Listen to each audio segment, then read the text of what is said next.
like Miami. Miami Heat, Miami Heat, Miami Heat, Miami Heat, Miami Heat, Miami Heat, Miami Heat, Miami Heat, Miami Heat, Miami Heat, Miami Heat, Miami Heat. It feel like Miami. Welcome to the Heat Beat Podcast. I'm your host, Giancarlo Navas, and with me today, we have our statistician and Photoshopper, Christian Hernandez. Christian, good morning on this wonderful Monday. Luka, Luka. Let's go. Let's do it. Everybody's doing it. Let's go. Luka. Luka. I feel good, man. We got to get this going at the AAA when Luka comes. Shout out to chat. Shout out to our Twitch audience here on twitch.tv/MIHeatbeat. Just Say May says, Johnny, miss you, brother. I miss you guys, too. It's been a while since I've been on pod. I was on a little bit of a vacation. My voice is hoarse. I'm ready to go. I went to see some friends, and I'm excited. I'm excited to get back into this, and we were gifted something from the gods. We love content, and The Athletic dropped a story this morning about Luka Doncic and the Mavericks organization and how he's unhappy with some things, so we're kind of going to go through that. We're going to push an agenda. A couple things I want to say. Remember to subscribe to our Patreon page, patreon.com/MiamiHeatBeat for all the goodies that we have going on there. Remember, we're still doing our Hangover Time Postgame Show throughout the playoffs, so check them out. I mean, Alf and the crew, Brass, everybody, we're still doing Hangover Times on Tuesdays and Fridays, so we actually have a set schedule for the rest of the playoffs. Tuesday and Friday up until the finals, and then once the finals start, we'll have a more we'll do like specific games or whatever. But Tuesday, Friday, so you get a Tuesday show and then a drip drop Friday, and then Miami Heat Beat's going to be on Monday and Wednesday. So your schedule is going to be really, kind of stream content Monday, Tuesday, Wednesday, Friday, and then we'll do extra locker room sessions on Thursday and Tuesday. So that's kind of a little bit of housekeeping for what's going on Heat Beat. I got Christian here because, we're really here to push an agenda. Shout out to Clear VVV for the Tier 1 sub. That is something that we thank you guys very much for supporting us and everything that we do here. We love that. We love you guys, and we love honestly, the community around the show is absolutely incredible. Just Say Mays pretty much starts us off in the place I want to go to right now, Christian. Goran Dragic is the most untouchable person in the organization right now. So let's give a little backstory as to what's going on, right? So so Luka Doncic and Bob Voulgaris, who is a famous NBA gambler who works for the Mavericks, in kind of like a consulting position, right? But Bob Voulgaris is, if you know of Bob Voulgaris, either his Twitter personality or just any media that he's done, just who he is, kind of thinks he's the smartest dude in the fucking room. That's kind of his MO.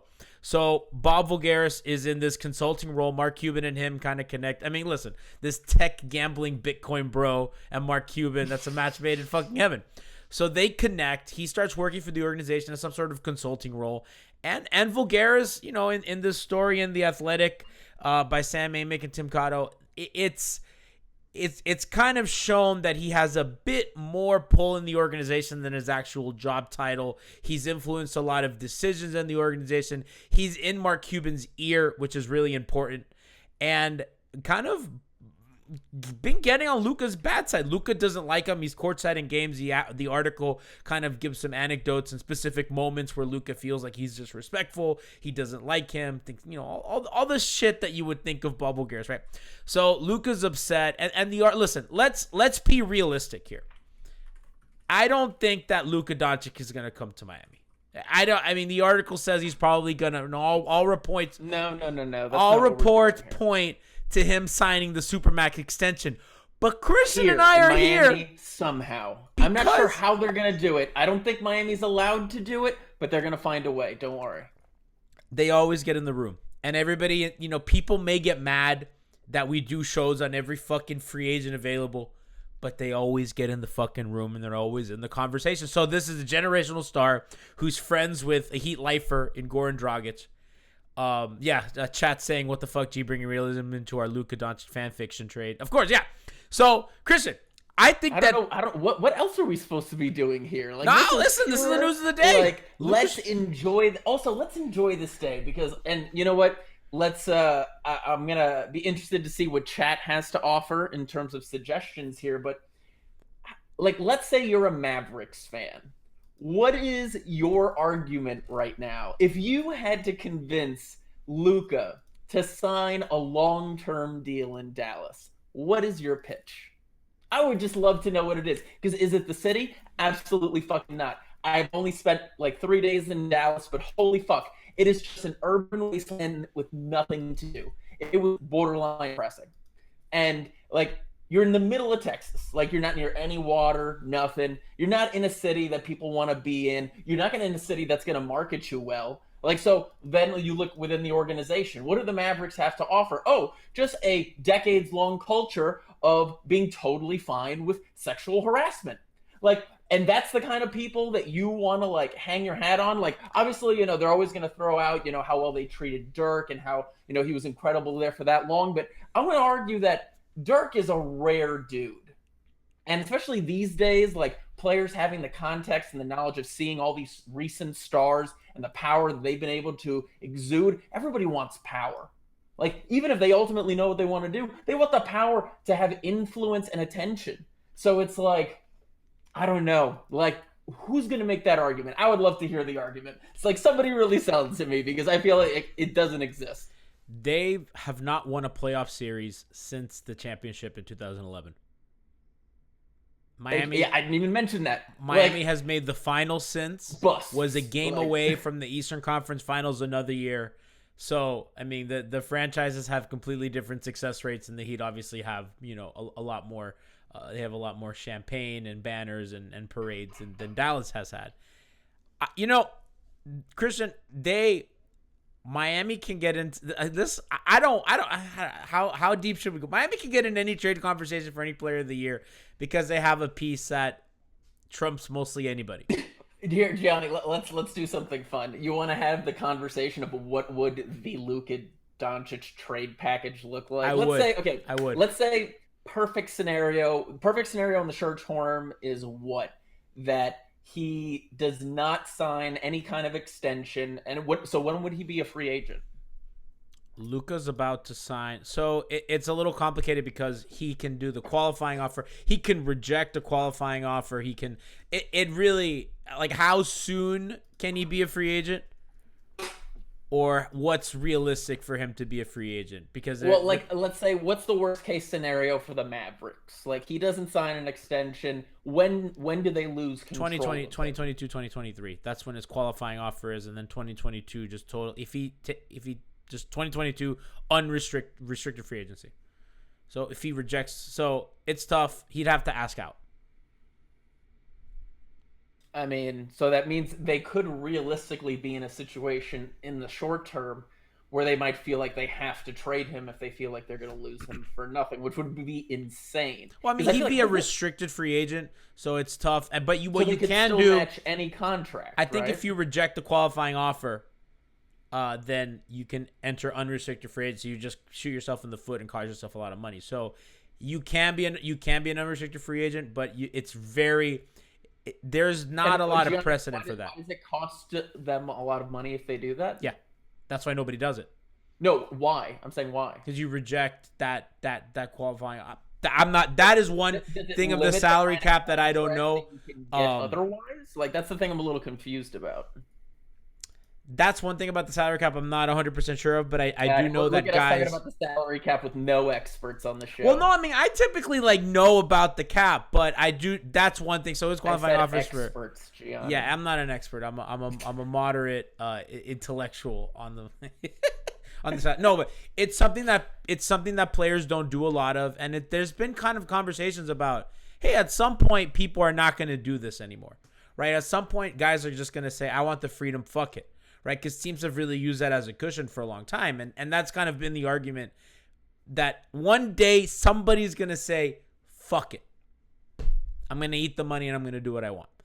Yeah, and I would love to know something, Gianni. I would love to know if Luka talks to LeBron at all, and if he does, I wonder if he's asked him if he regrets like staying the full 7 years in Cleveland before going somewhere else. If that was even an option. Because, like, especially now. They don't sound like they're homies, though. I know, right? Definitely not. That's why it's just, like, is the only person that I feel like that can relate to Luka in terms of, like, especially like international star, like it's got to be LeBron, right? And like the quick rise in terms of like their talent. Steph too. But Steph didn't get there that quick. No, it was not that quick. LeBron walked in.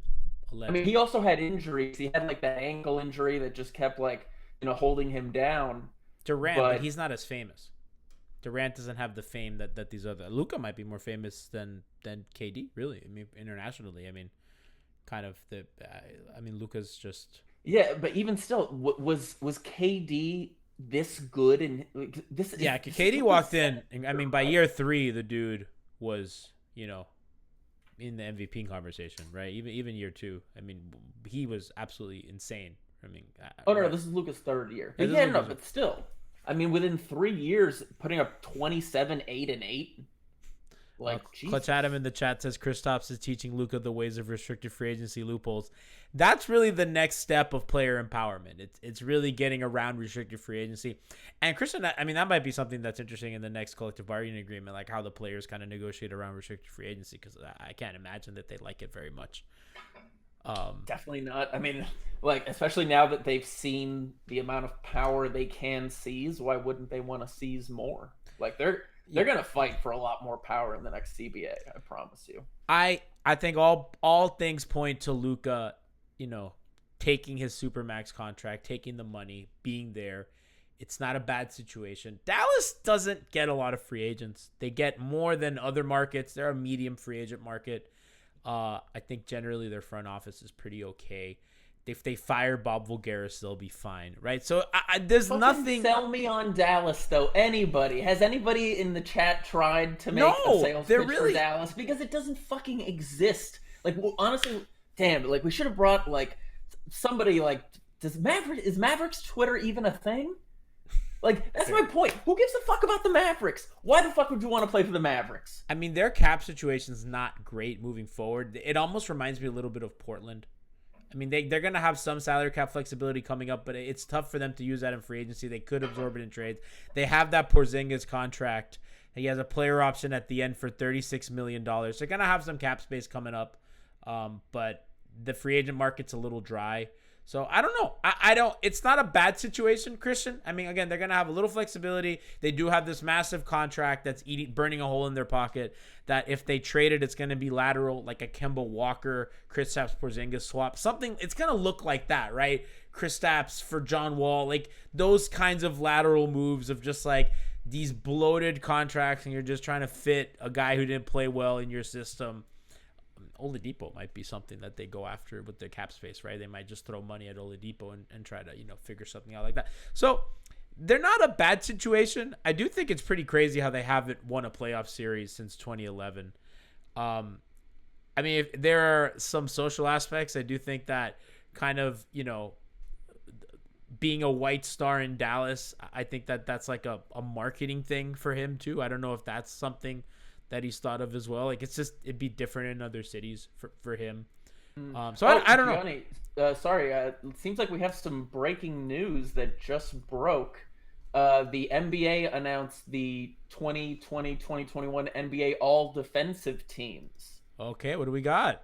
And for first team, we've got Rudy Gobert, Ben Simmons, Draymond Green, Giannis Antetokounmpo, and Drew Holiday. On the second team, we have a couple of hometown favorites. Bam and Jimmy are both on the second team, joined by Joel Embiid, Matisse Thybulle, and Kawhi Leonard. Read me that first team again.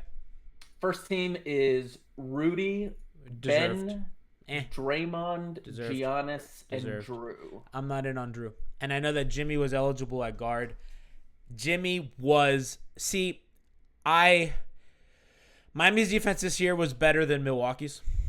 Yeah. So, Gianni, I'm not clear on the rules. Like, do they still have certain positional requirements? But Jimmy was guard and forward. Jimmy qualified for both. So, and I'm assuming Ben Simmons was also guard and forward? Yeah. So, I'm not mad at Ben. I mean, I think Jimmy was the best perimeter defender in the sport last season. I legit believe that. I've said this before. I think Jimmy had a better defensive season than Bam. I thought Jimmy had a Kawhi level defensive season where, remember when you could not dribble around Kawhi? because he would take the ball from you. Jimmy was like that, but with passes. No, that is still one of the most like unbelievable statistical things that I'll never forget was that Kawhi Leonard was such an incredible defender that teams started to strategically go always away from him no matter who he was guarding. And it started happening that the Spurs were worse with Kawhi Leonard on the court defensively than off the court. And it was purely because their strategy of avoiding him was doing better than the Spurs were when he was off the court, which was one of the most hilarious things I've ever remembered. It's almost like a great, like, cornerback. Like how like they just get avoided. They're just not even targeted. Like their side of the field's just not even touched. But shit, if you can go the other way and it fucking works, you just keep doing the same shit. Jimmy this season on defense was an absolute like a wrecking ball. You could not pass the ball around him because he was either getting a hand on or a deflection. Jimmy at the nail was just a monster this season. Miami's defense absolutely changed when he got healthy and they started using him to kind of stunt the drive and then close out on shooters. Because remember, earlier in the season, they were bleeding corner threes like no tomorrow, and that really got corrected when they started using Jimmy as that closeout. So Jimmy would stunt in on drives because their guards are always getting beat, right? And Miami's defensive situation is really fucked up because their guards couldn't stay in front of anybody. So their defense was all... A lot of teams don't like to get in rotation, right? Like when you get another team in rotation, they're usually fucked. Miami thrives in rotation because their best defenders are always the ones rotating because their bad ones are on the ball, right? So Tyler, Goran, Nunn, all these guys are just getting killed off the dribble. And, because they don't drop, it's not Bam kind of in front. It's usually off switches and stuff like that. And now your Bam and Jimmy are flying around wrecking shit. So I don't agree with Drew Holiday. Drew's metrics are all bad, Chris. If you look at like expected field goal percentage, Drew's just like his opponents were just torching him. Now that could be a little bit of bad luck. That could be a little bit of the Bucks not knowing really how to run these kind of newer defensive schemes because they just weren't in their base drop all year. I really think Will Scott in chat says Jimmy was robbed of first team. I agree. I think he deserved it over Drew Holiday. I think he deserved it over Ben Simmons, but that's just a losing battle. Ben had the public support. I am happy him and Bam did get second team. I Bam was not going to get first team over Rudy Gobert. Just wasn't. Obviously Rudy Gobert. He won Defensive Player of the Year. Of course, he was going to be on the first team. The guy who I thought he may have been able to get in over was Draymond, but ultimately the Warriors had the better defense. No, and Draymond was absolutely brilliant this year, and everybody. Dude, and that is in no way trying to understate how brilliant still to this day Draymond is defensively. It's just that if there was anybody that would have put him over, it probably would have been Draymond because their team was middling, but they still had a great defense. I think Drew is the guy on first team that I'm just like, and that might just be a reputation thing that Drew's just getting in off the rep. But second team for Jimmy and Bam, that's still good. And Embiid deserved. Tybal, Tybal has the minutes thing. He probably deserves it, but I just don't like giving it to a guy that plays as few minutes as he does. It's tough, and part of that is just his offense doesn't let him kind of get on the floor more, right? Like if he was a better offensive player, he would have the minutes. So but maybe that's not fair. There's no denying the impact he makes when he is in. So right. It's like it's one of those things where I totally get the spirit of your argument, but I feel like he might be one of the few exceptions where he is still deserving to me. Kawhi snuck in. I didn't know if Kawhi would make it this year, but Kawhi snuck in. He's still that guy, Like, were the Clippers a good defensive team? I'm assuming they were, right? Their offense was what was really good. Their defense. It wasn't his fault. He was good defensively this season. I just didn't know. People are mad because Bridges got robbed. Jack in chat says OG got robbed. I don't disagree with that. OG was really good, but yeah, Tybal's not a bad pick. Tybal's. I think Kawhi getting it. Maybe it's just because he's the best defender in LA. Maybe it's as simple as that. But the Lakers had the number one defense in the league and don't have anybody. That is pretty fascinating. So Jack and I actually had a conversation, Christian, earlier, and Jack said that Lakers are going to get votes for NBA, like KCP or somebody might get in, or Kuzma or something, just because they're the Lakers, right? They're the LA team, and they had the number one defense. Wouldn't it be? I feel like what's the guy that everybody made annoying? Caruso. Caruso got I 9 feel like second he is team probably votes. their best defender if we're being real. So Like, he got 5 votes for all defensive second team. KCP got 2. Dennis Schroeder for some reason got 2. That's really weird. I'm surprised that Kuzma didn't. I thought Kuzma probably deserves it a little I bit was more gonna than say those guys. Kuzma definitely made a leap this season defensively. Like, Kind of weird that Mike Conley only got 1 vote. Mitchell got 1. Westbrook for some reason got a second team vote. That just doesn't feel like. That doesn't feel right. Was the Wizards' defense not terrible? It was bad. Like, Yeah, I don't understand that.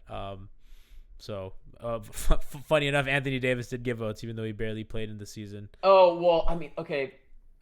A lot of people, and it's fair, see rebounding as an aspect of defense, and Russ is getting triple doubles every night. So I guess that's probably the argument for it. It's really interesting. So Bam got in as a forward, right, as opposed to Embiid, who is the center. I think Embiid was also eligible at forward and center. They're still using a center position? I thought Yeah. it was all guard forward now. No, it's guard. It's 2 guards, 2 forwards, 1 big. So Bam and Embiid were both eligible at forward and center, which is also the case for All NBA, which makes it very, very interesting because you have the All NBA centers: Gobert, Bam, Embiid, and Jokic. So that's 4. So if Bam is gonna get in, it's because he's gonna sneak in as a forward, right? Because I'm, despite me thinking that Bam's a better player than Rudy Gobert, Rudy's gonna have the wave, especially off his depoy season and everything. So I don't know if Bam makes it without being a forward. So it's tough. I mean, he has a chance of being an All NBA third team. It makes it tough for him because some of those other guys are eligible at forward. Jokic is eligible at forward and center. Embiid is eligible at forward and center, which is a little weird. Bam as well. I think Bam out of any of those guys probably makes more sense because he does play power forward at times. Not a lot, but he has Jimmy at guard and at. Curious, Christian, if Jimmy's going to make All NBA first team, so he has a legit case. I mean, Jimmy Butler this year was absolutely fucking incredible, he has a chance. I mean, a lot of people have kind of put their list together, like voters and shit, and I've seen Jimmy on a lot of first teams.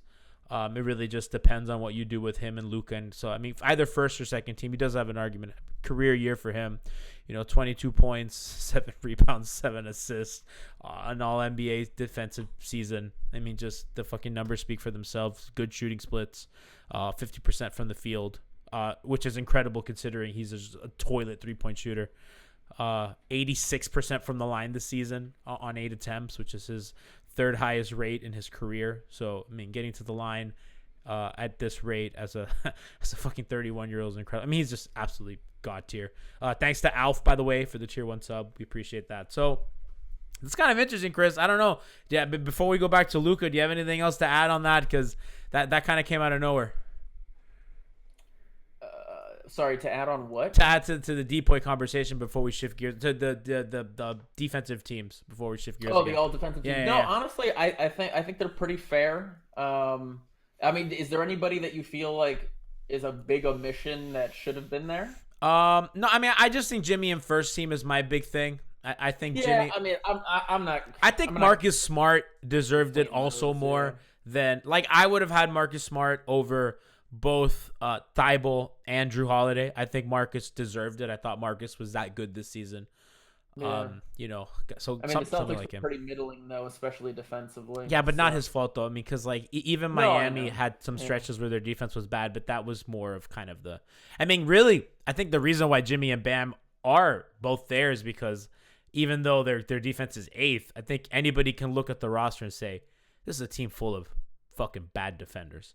And these 2 guys single-handedly prop it up to being top 10. They're that fucking good. It's like one. Chris, I'm gonna pull up their numbers when both of them sit. What their defense looks like. And by the way, their defense probably would have been better if Jimmy didn't get hurt and he was out for so long. I mean, that was obviously a huge thing. When Jimmy had COVID, right? So they're missing arguably their best defender. So the Heat's defense without Jimmy and Bam. So when Jimmy and Bam both sit, when they're off the floor, their defensive rating is 115. which is horrible. Ooh, that's stinky. Yeah, so they're good.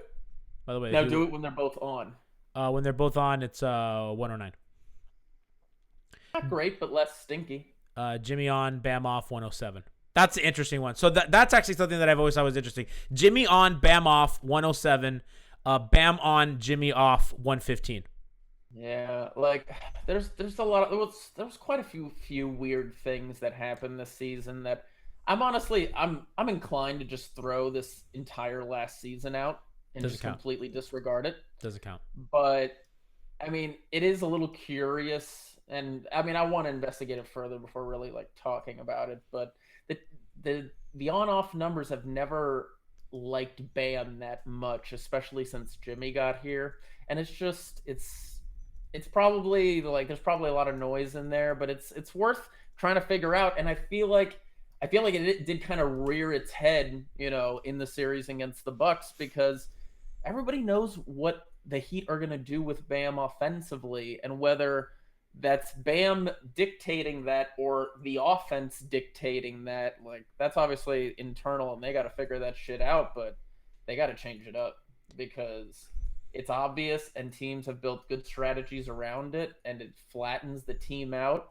and it's not becoming pretty to watch. It was working when people weren't really ready for it, but everybody's kind of figured out what they're trying to do now, and unless they add, a dynamic player that can change up what they do and increase their effectiveness, especially in terms of like bending a defense and getting to the rim, no bueno, man. Also, they need some help defensively at guard. I think the idea of kind of Tyler and Nunn and Dragic, that's lived its life. Shmita Smolnik says something in chat that I really like. When Jimmy's off the floor, Bam is unfairly asked to make up everyone else's mistakes. Can't fairly judge his numbers. And also remember, Bam had to play with a bunch of G Leaguers by himself. Oh, no, absolutely.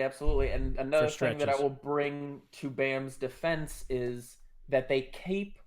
Well, I mean, they're playing a lot of switch-heavy defenses, so like if a defense really wanted to, and they play Bam as the only big, they can bring him out to the perimeter, and then it's like, oh, okay, whatever, I'll chalk up a shot. It may not be great, but guess what? We're gonna kill you on the boards because there's nobody else. Like that's the issue. Is like Bam can't be in multiple places at once. If he's out on the perimeter defending, an apex, scorer, like, and you got nobody bigger than him in the lineup, you have a giant liability back there. Yeah. And it's like, I totally appreciate that Spo likes going with a lot of guard-heavy rotation, so he has a lot of ball handlers and more flexibility on offense. But, like, if you want flexibility on offense, your offense can't be so fucking predictable. See, I agree and I disagree with you. I agree in the sense of I think their offense is predictable, and that's not Spo's fault. I think they don't have guys to get to the rim, as you said earlier. And as a result, what are you going to do, right? You run your plays, and at some point, when people know that you don't have a threat to go to the basket, you can either switch handoffs or just go way under like the Bucks did. And what do you really have to offer when you don't have an in-between game? So if Nunn's not hitting a bunch of shots, what are you doing, right? Because he's the one guy that was like, okay, I'm gonna play this in between game. I'm gonna get to my pull up. So if him and Dragic aren't doing stuff like that, because they're really the only guys. Tyler doesn't have the burst and the speed, right? Tyler's more of a finesse kind of work the court kind of guy, and that's why he's bad against drop coverage. He's been historically bad against drop coverage. So it's tough. It's tough for them. So I agree with you in spirit, but I don't really know if it's Spo's fault. I do think that they need some help defensively. Bam switching is a product of them not having good defenders. If they had better defenders, the switching wouldn't have mattered very much because you can have bigger bodies kind of helping, and you would kind of be able to mix in a little bit more drop. Heat's baseline is switching. I think that's fine. A lot of historically good teams have done that. I like how they have the traps. I think that's been really, really good. And I think if they get some better kind of guards and you can really mix up your coverages a little better. I thought that was one thing that Miami did really well this season. They were able to kind of spring different kind of coverages, whether it be the zone, the 2-2-1 press, the traps, the switching, but even some drop. You know why they had to deploy so many tactics like that? All they had was tricks, man. Yeah, because almost always they had two giant liability. Okay, let's not say giant. 2 to 3. liability defenders out there. 2 to 3. And in this NBA, if you want to go somewhere, you can't have more than one. So it's like, and they were consistently playing 2 to 3. Christian, imagine if they had like legit lineups where they could put 5 good defenders on the court. And you have the ability with a coach that can start springing those kind of coverages on a great ball handler. Now you're cooking. Now you're cooking with hot oil. Yeah, I mean, like, you could argue that the Heat's run, like, I like the bubble fluke stuff is the dumbest thing ever. Ridiculous. But like, inherently, they gave themselves a better chance because, I mean, frankly, Jay Crowder was massive for them defensively. Yeah, because he was a huge body that was flexible, physical. That's something that I feel like the Heat really lacked this season was physicality and like not just accepting someone, turning the corner on you, like, or like it. I thought Jay. It doesn't help how old a lot of the players that they were relying on were, but it's frustrating to watch, and they have to fix that. A couple things. So I'm gonna get to some stuff that people are mentioning in the chat, like Al Horford. I'm gonna address that shit in a second. That is more of the same fucking problem of what they've been doing. No more slow people. Just for all the equity that they built with the robbery that was the Jimmy Butler trade, they have just shat everything else away.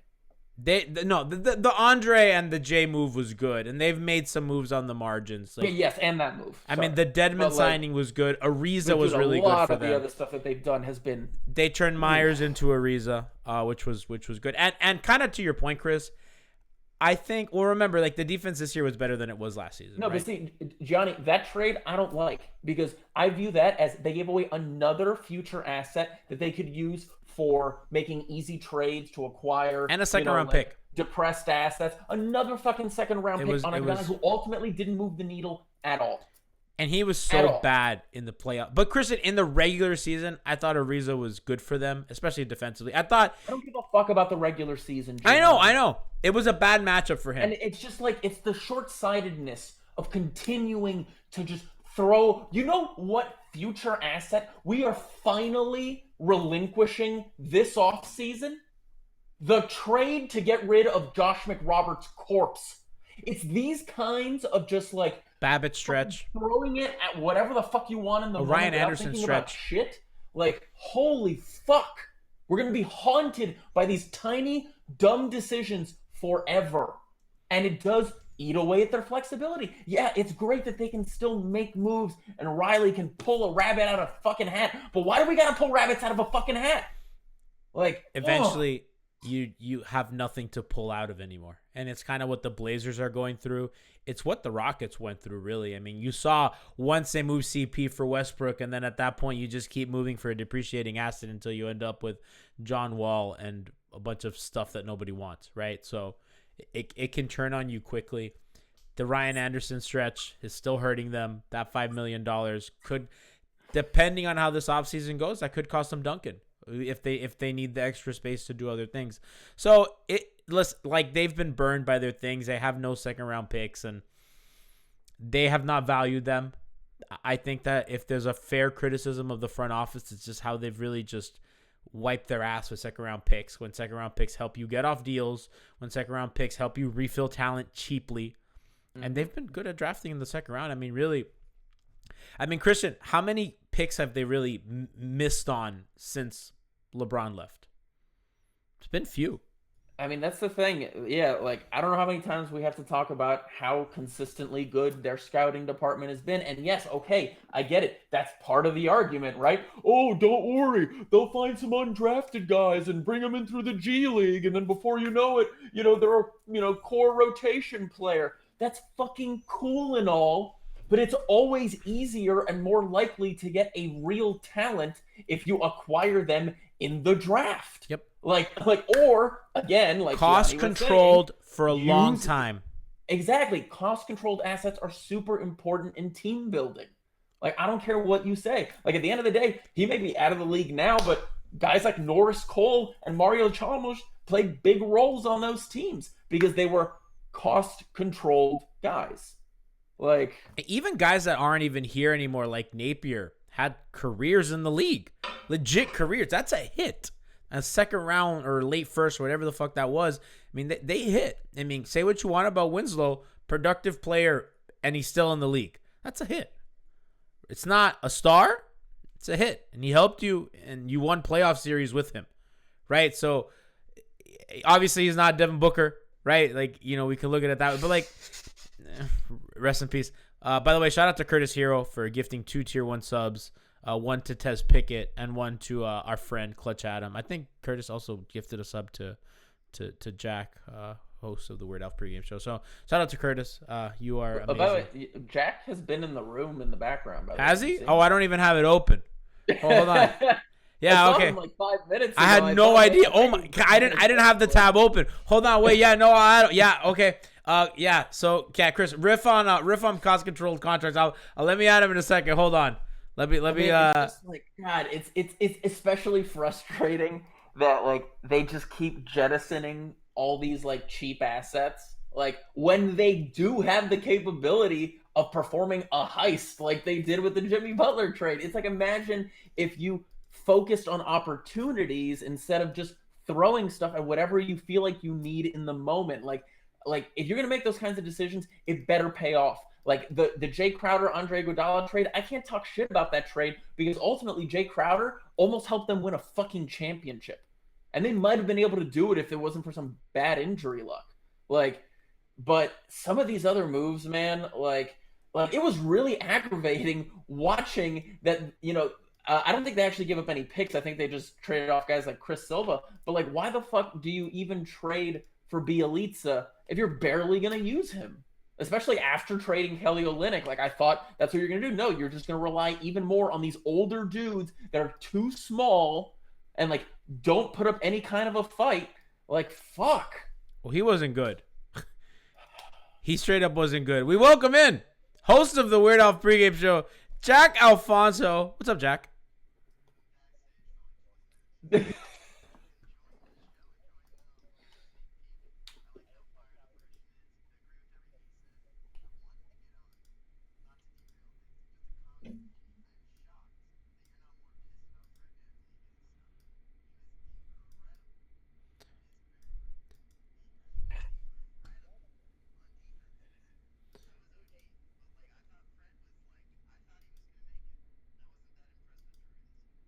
I was not impressed with Drew. Yeah, I didn't think Drew deserved it. I'm with you. I don't think Drew deserved it at all. I think there were a lot of better kind of people that could have been on. I mean, I wouldn't put Fred on. I mean, he was good, but I thought if there was a Raptor, it would have been OG. Oh, there's no audio. So Jack has no audio. Okay, so you were just talking. There's no audio. There was just awkward silence. Okay, so while I fix Jack's audio, listen, I'm producing on the fly here. Jack. Oh, nobody heard any of that? Nobody heard anything of Jack. So there was that's just a huge bummer. there was just this awkward silence for Jack that had no audio. Christian, do you wanna act like Jack? Do you wanna like say what Jack said? I don't do impersonations. I always end up looking like a Jack ass. I don't even know what cam I assigned to Jack. I fucked something up. Okay, that's Christian's camera. Okay. Hey. But yeah, so I mean, Jack was kind of talking. Yeah, we're already in off-season mode. Yeah, I mean, listen. Okay, here we go. I found. Okay, I totally fucked up. Okay, I totally ruined Jack's camera. That is really funny. But yeah, Jack was kind of talking about how. Jack was talking about how. I think. Wait, Jack, can they hear him now? I think Jack, they could probably hear you now. Jack, say Jack, something. say something. Okay, I think we lost Jack. Okay. We really lose. Yeah. Okay. Well, we're doing splendid here. So Curtis's hero says someone do interpretive dance. Yeah. No, Brian M. I know what's wrong. There's a lot wrong right now. Listen. I was juggling a lot of things. I fucked something up. Christian, can you filibuster for 2 minutes while I fix this? I can definitely filibuster. Talk about Luka. I can't dance because I'm not wearing pants. But I believe that We will win. we should replace all of our, I guess now all that Giannis energy that we don't really know where to send it now. It's like, oh, I want Kawhi. Oh, I want this. I want that. Giannis was like a big shiny target. He literally won MVP. People were like, oh, he doesn't really like Milwaukee. Like everyone's looking for that big thing. And like Luka, ooh, he's like the biggest one since LeBron. And guess who got LeBron?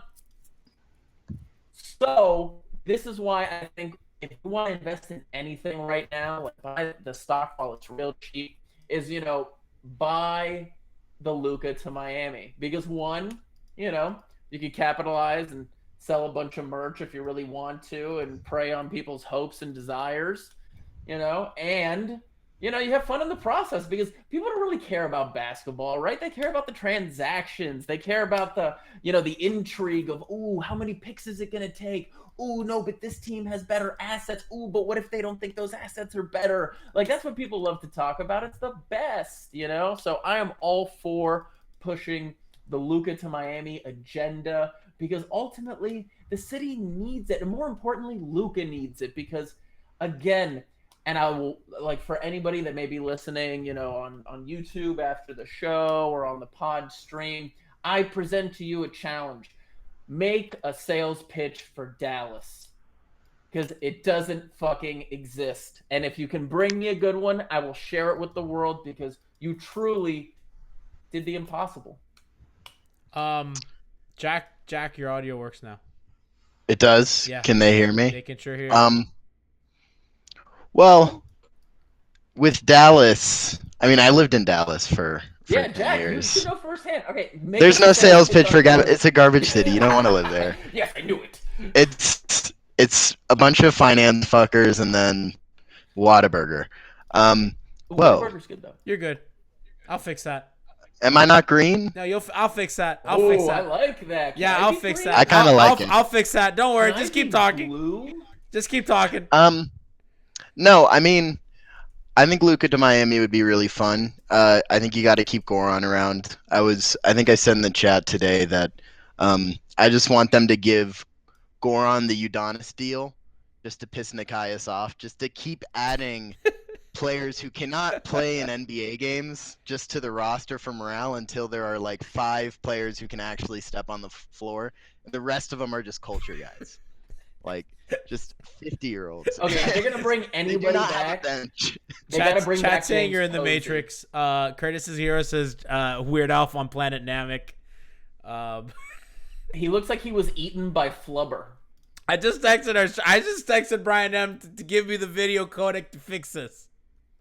No, I think What if this is better though? I like this. You want to ride this way? We'll just ride this way. Dude, this looks like an album. Yeah, man. I like it. No, Yeah, Jack, look. I like keep this. Looking that way, Yeah. maybe like tilt your head up a bit, and that's a fucking album shot. Yeah, no, I fuck with this.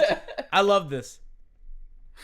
This is That was kind of my Matrix impression. No, that was great. Yeah.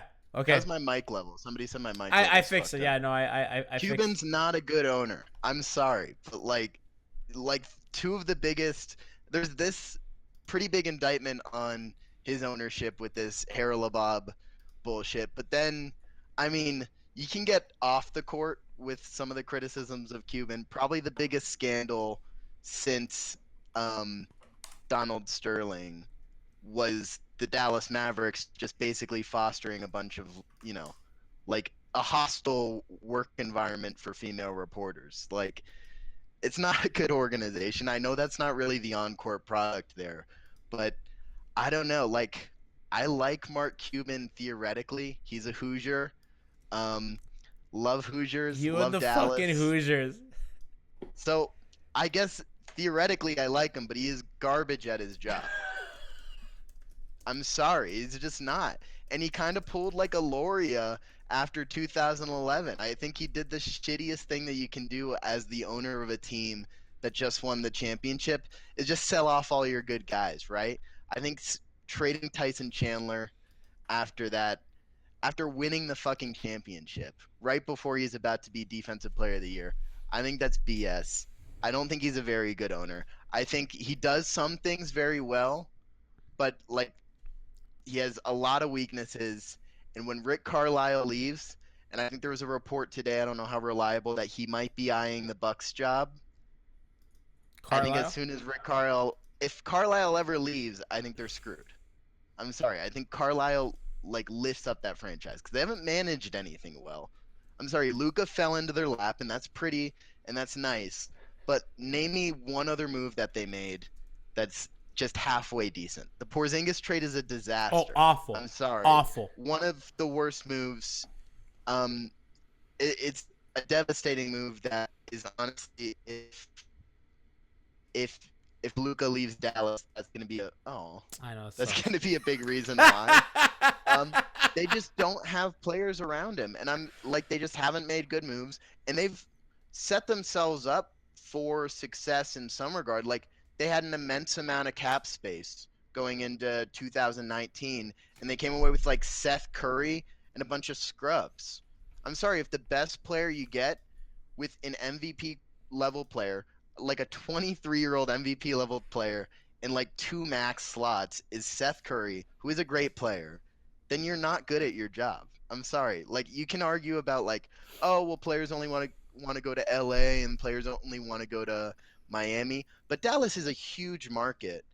And I'm sorry, I know we're joking about how you can't sell it, but if you can't sell teaming up with an MVP level player, one of the best talents we've seen probably since LeBron, and like an insane passer too, who's gonna make the people around him better, I'm sorry, you suck.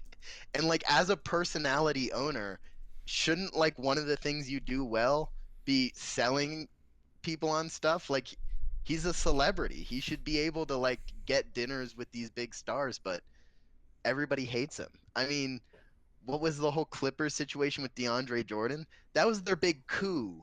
Like of the Mavs franchise was DeAndre Jordan. And then even that, like They a didn't- debacle. yeah. An embarrassment. And it didn't happen. So garbage franchise. Luka deserves better. I don't particularly like watching his game. I think he's kind of a whiner. But obviously having the He's a two good whiner. Slovenian kings in my he's a good whiner, and I'm okay with that. I think Jimmy would toughen him up a little bit, and I do think the two Slovenian kings would run Miami, and the city would never be the same. I mean, listen, Christian. Luka,